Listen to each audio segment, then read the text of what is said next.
Halo semua, Assalamualaikum warahmatullahi wabarakatuh. Perkenalkan, saya Janatin, NPM 140610200003, mahasiswa mata kuliah Teori Antrian Statistika Universitas Pajajaran. Pada kesempatan kali ini, saya akan memaparkan mengenai pengukuran performansi antrian pada data kecil. Tapi sebelum itu, apa sih antrian itu? Menurut Pesyagian 1987, antrian merupakan suatu garis untuk menunggu yang dibuat untuk konsumen yang membutuhkan layanan dari fasilitas yang disediakan oleh penyedia jasa. Nah, contohnya ini adalah antrian pada teller Bank BRI. Selanjutnya, mengukur performansi antrian itu apa ya? Mengukur performansi antrian merupakan suatu proses kuantifikasi dengan menggunakan ukuran yang jelas dan simbol yang unik. Observasi yang diteliti berada pada interval waktu yang telah ditetapkan, mulai dari waktu T sama dengan 0 sampai T sama dengan T besar. Untuk aspek psikologisnya atau kualitatifnya dari server diasumsikan tidak terjadi, seperti satu server idle ketika customer mengantri untuk dilayani. Dua, server diasumsikan kompeten dalam melayani konsumen. Nah, selanjutnya berikut ini simbol-simbol yang digunakan pada performansi antrian.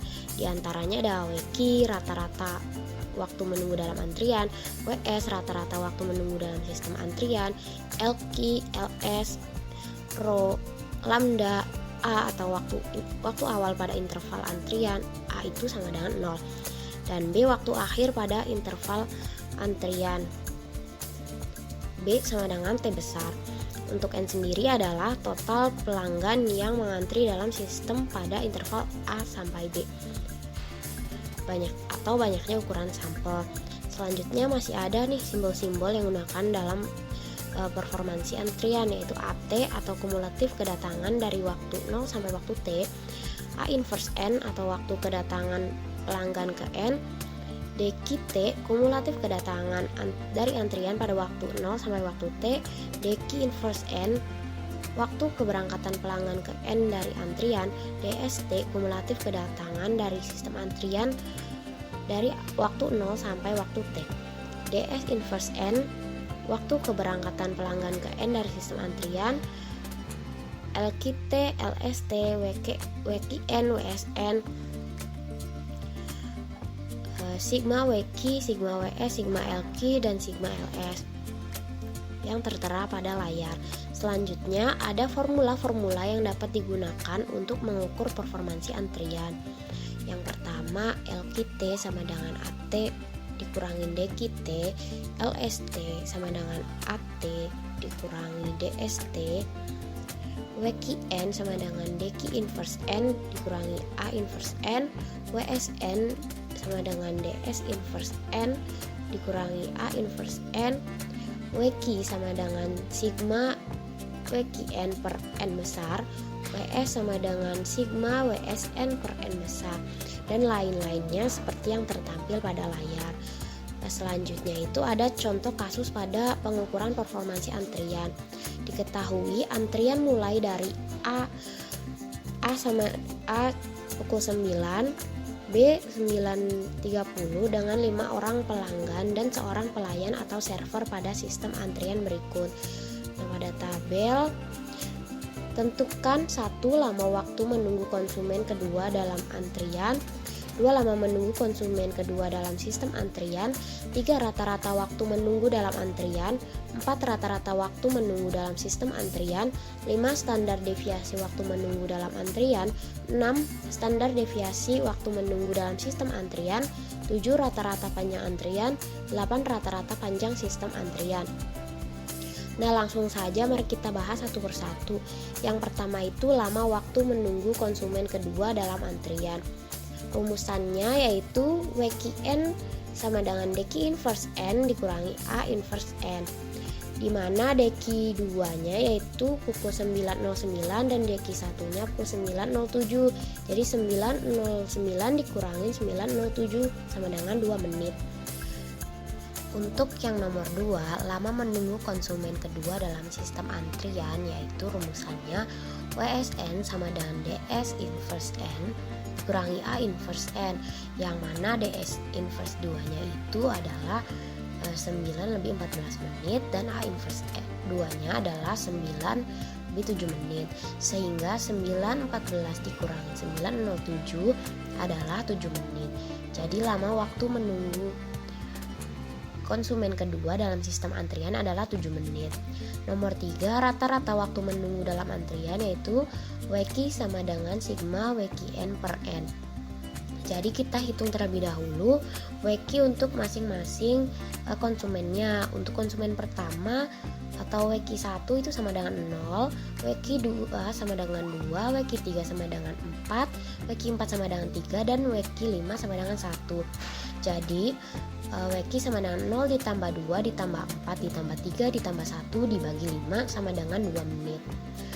Untuk nomor 4, rata-rata waktu menunggu dalam sistem antrian menggunakan rumusan yang mirip seperti nomor 3 sebelumnya, tapi yang perlu dihitung ini WSN-nya. Jadi untuk WS konsumen pertama adalah 5, WS konsumen kedua 7, WS konsumen ketiga 9, WS konsumen keempat 8, dan WS konsumen kelima sama dengan 6. Jadi WS sama dengan 5 ditambah 7 ditambah 9 ditambah 8 ditambah 6 dibagi 5 sama dengan 7 menit. Nah, untuk nomor 5, standar deviasi waktu menunggu dalam antrian dengan rumusan sigma WQ sama dengan akar sigma WQN dikurangin WQ dikuadratkan dibagi N, yang mana sama dengan akar 2 kuadrat ditambah 0 kuadrat ditambah 2 kuadrat ditambah 1 kuadrat ditambah 1 kuadrat per 5 sama dengan akar 2 sama dengan 1,4 menit. Jadi standar deviasi waktu menunggu dalam antrian adalah 1,4 menit. Kebetulan untuk standar deviasi waktu menunggu dalam sistem antrian juga diperoleh sama, yaitu 1,4 menit karena kebetulan angkanya sama. Berikutnya nomor 7, rata-rata panjang antrian dengan rumusan LQ sama dengan integral A sampai B LQT dt per B dikurangin A sama dengan 0 ditambah 2 ditambah 4 ditambah 3 ditambah 1 per 30 sama dengan 0,33 pelanggan. Jadi rata-rata panjang antriannya yaitu adalah 0,33 pelanggan. Sedangkan untuk rata-rata panjang sistem antriannya itu 1,17 pelanggan. Selanjutnya ada yang disebut dengan Little's formula, yaitu pendekatan sederhana pada teori antrian untuk menghitung rata-rata panjang antrian dan juga rata-rata panjang sistem antrian. Menurut formula Little ini, ekspektasi panjang antrian dalam sistem antrian adalah perkalian antara tingkat kedatangan pelanggan dalam periode waktu tertentu dengan rata-rata waktu yang dibutuhkan dalam sistem antrian atau WS dengan rumusan LS sama dengan lambda WS. Dari formula tersebut yang tadi dapat dihitung panjang antrian sejak dilayani hingga selesai dilayani atau LQ sebagai perkalian antara tingkat kedatangan terhadap rata-rata waktu tunggu atau WQ, atau rumusannya adalah LQ sama dengan lambda WQ, lambda dikali WQ. Dengan perhitungan lambdanya sendiri menggunakan formula lambda sama dengan N dibagi B dikurangin A. Untuk mengetahui apakah perhitungan dengan Little formula ini sama atau tidak hasilnya dengan yang sudah dilakukan sebelumnya, mari kita coba menghitungnya menggunakan Little formula ini, di mana WQ sudah diketahui 2 menit, WS-nya diketahui 7 menit, untuk lambdanya adalah N per BA, di mana N adalah 5, B dikurangin A sama dengan 30 sama dengan 0,167. Nah, untuk rumusan tadi LS-nya sama dengan lambda WS sama dengan 0,167 dikali 7 sama dengan 1,17 pelanggan, sedangkan LQ-nya sama dengan lambda dikali WQ sama dengan 0,167 dikali 2 yaitu 0,33 pelanggan. Ternyata hasilnya adalah sama, yaitu rata-rata panjang antrian atau LQ-nya 0,33 pelanggan dan rata-rata panjang sistem antriannya atau LS itu 1,17 pelanggan. Jadi bisa dipakai dua cara ini untuk menghitung rata-rata panjang antrian atau rata-rata panjang sistem antrian. Baik, mungkin segitu saja yang bisa saya sampaikan. Ini ada beberapa referensi yang saya gunakan. Sekian saja, mohon dimaafkan apabila ada kekurangan atau kesalahan, dan saya sangat menerima kritik dan saran karena tentu saja akan sangat membangun untuk saya sendiri. Terima kasih. Wassalamualaikum warahmatullahi wabarakatuh.